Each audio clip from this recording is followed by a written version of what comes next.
Hello there gang, DD DeVere here on another Past Blast. Playing a classic game of yesteryear. As we put it to the test of finding out how well it stood up to the test of time. And today we are putting Runaway, a road adventure to the test. This was released back in 2001 and developed by Pendulo Studios. Now option wise, very limited. That's kind of your lot. So with that done, we'll go back to the game. Now there is a small technical issue. When you first download it and install it, at least through Steam, it will crash. You need to go to where you downloaded the game.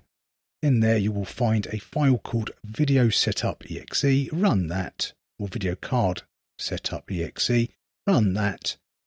And after that, everything should be just dandy. So with that covered, let's dive on in with chapter 1. Now I will use the magic of video editing to skip the incredibly long introduction along with its little credits, a little theme song. Almost no expense spared, but it will take you from hitting play to actually getting in game about 10 minutes. So I shall spare you guys and gals the suffering, and I shall see you in there. She fell asleep. Those tranquilizers must have taken effect.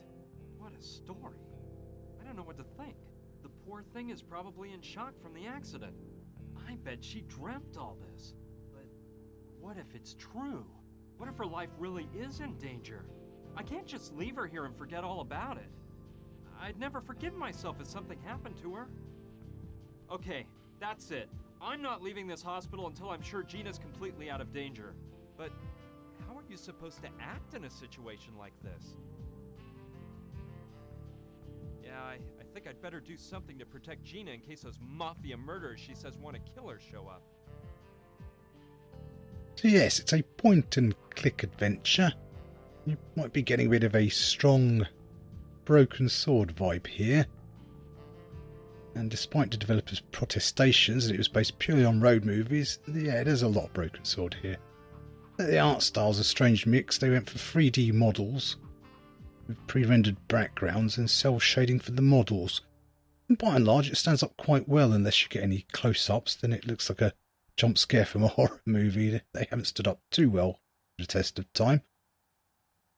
But yeah, definitely a strong vibe. Even the voice actor sounds like George Stobart, but we are Brian Basco. That is Gina. And there was an accident. We ran her over. Yeah, as you do. So interface-wise, it's got your inventory up here. But it's just a bit of a mixed bag how it works. As you see at the moment, it's a magnifying glass for examine. But if you right click when it's over something, it turns into interact. I better not. If someone came in, they might get suspicious if they see the chart is empty. So it would have been really, really good if that had been the other way round, if it was interact first and then right click to make it examine. Obviously I know that's a bag, I don't need to be told that. Because after a while, the constant right clicking will I'll keep it until Gina wakes up. kind of grind you down a tad. Yeah, it definitely would have been good to have that the other way around. Sometimes there's a little lag as well This might come in handy. between switching, which makes it a little bit more annoying. But overall, the interface does work relatively well. Let's see. And the layout and presentation is quite nice. A matchbox I might be able to use. Let's just check that bag again. Let's see. That crucifix Gina's father gave her is in here. And anything else? Let's see. That crucifix Gina's father gave her is in here. Right, so keep all that in mind. Let's return in. I mean, there's a lot of voice acting in here. There's definitely quite a bit of it, for sure. This might come in handy. This game likes its exposition and cutscenes and so forth and so on. Someone threw away a marking pen. It might still work. Right, I think that's everything we need from in here. Never be quite sure. You'll see one of the problems with this game soon enough.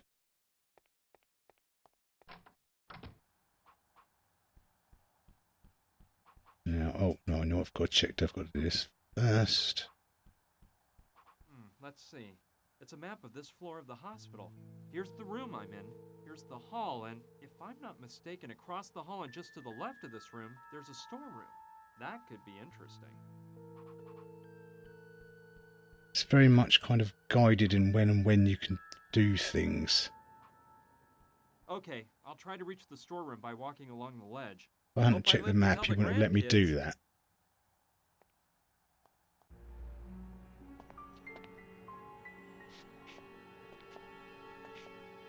Yikes!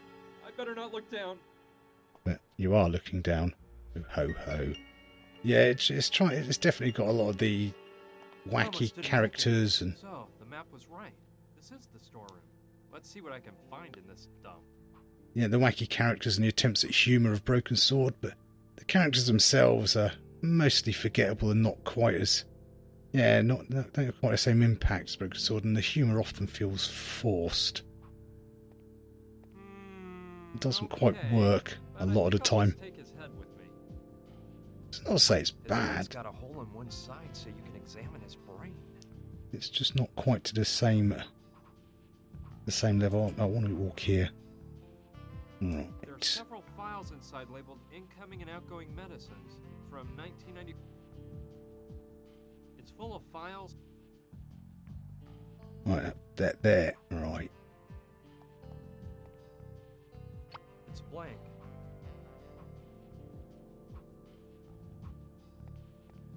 Yeah, there's. I may be needing this. There is a ton of pixel hunting in this game. As you see, everything kind of blends in.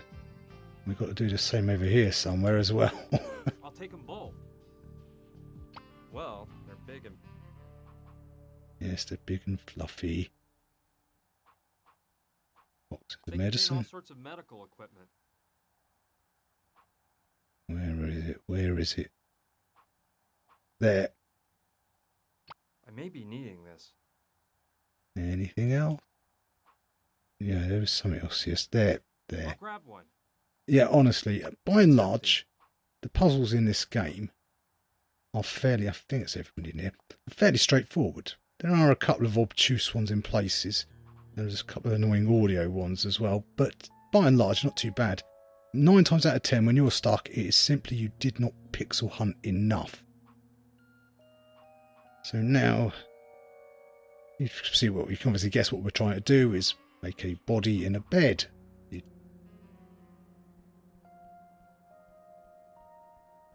They might notice this isn't an actual human head. Yes, keep all this in mind. So now, go back to our bag. Let's see. Yes, this wig is just what I was looking for. You really didn't think a wig in a bag would be of any interest to us earlier on. Yeah, there's a lot of moments like that in this game. Perfect. That way no one can see the hole in his head. Often lead to a lot of backtracking until you know. Great. This marker's as dry as a bone. It won't work. Now we can get some alcohol into the syringe. Now the syringe is full of alcohol.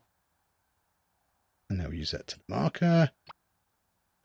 Betcha that put some new life into the marker. See, by and large, there's not that much problems with the game and the logic. It's good. You can't tell the difference between this and a real chart. It's just sometimes convoluted methods. Right, so now we should be able to get her chart. I better not. If someone No. gets in, they might get... Oh, right, fine. We'll do it that way round. Don't worry.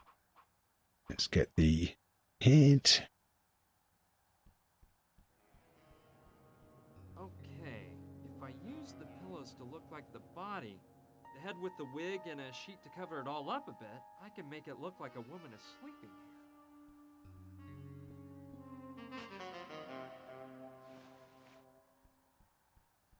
That should do the trick.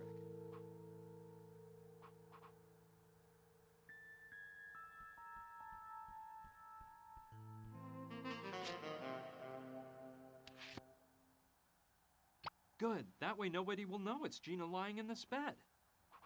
Unless they look. One assumes they know who they're trying to kill.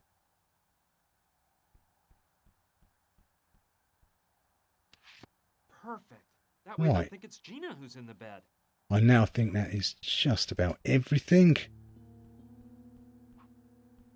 Let's pop in here and see what happens.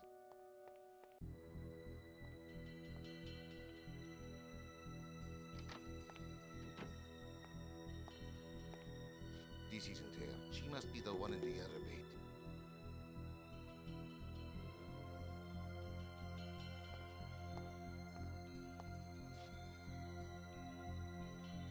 Yes, say goodbye to the world, you little tramp. Hey! Gina! Hey! Hey! Hey! Hey! Phew. She's just asleep. But those tranquilizers must have been made for elephants. Well, the important thing is, the trick worked and they shot the dummy in the other bed. So everything Gina told me was true. They actually do want to knock her off. It wasn't just her imagination. Okay, let's calm down, Brian. Right now, they think she's dead, which will buy us a bit of time. But we can't waste a minute. I gotta wake Gina up and get her out of this place before they find out she's alive and well. So by and large, I think we'll conclude our dealings here, gang. There's only a couple of little bit more of puzzles to do to complete it. This chapter. It's cracked. Gina must have broken it when she. And then it will spin into even more exposition and setting up the next chapter. So how was it stood up to the test of time? It's one of the finest brands. Overall, it's not bad, but it suffers the same problems it had on release. Overall, by and large, the interface works well, but that being examined first and then interact definitely would have been better off the other way around. And it is just the pixel hunting. Some of the pixel hunting in this game is absolutely annoying when you've plodded back and forth just because something looks a bit like a part of the scenery. So, yeah, it can be quite frustrating. But you get a lot of story. Puzzles are by and large logical. Audio is effective for the most part. There's lots of characters and voice acting. Some quite large areas to play in. So overall, you get a lot of game. But I think this is probably going to be I feel this is going to be more for the hardcore point and click fan. Rather than the casual, just because of the pixel hunting and the sometimes ordered way you can only solve certain puzzles, because it sometimes means you'll be backtracking to pick something up, something you know you're going to want to interact with, such as, say, that fire sprinkler here.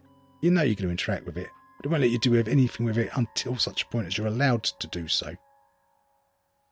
Which is fair enough in some parts of the game, but in some areas, just like, just let me pick it up now, but you end up backtracking to pick it up later. So that is also a bit of an issue. But yeah, that is really the main one. It is just that if you're stuck, it's you have not pixel hunted hard enough. It's basically 9/10 of the problem in this game. And then once in a blue moon, it'll throw you a really obtuse puzzle. And then you'll be convinced that you've missed something. And you're plodding around looking for it. And it's... yeah. So, it's cheapish. But yeah, it lacks the charm and impact of the original Broker's Sword, no matter how badly it wants to be. But you do get a lot of game here for your money if you are a point-and-click fan. So anyway, gang, thanks for taking the time to watch the video. Hope you found it useful and entertaining in some way. And as ever, don't forget to like, comment and subscribe to let me know you're alive. I'll see you all next time. Bye for now.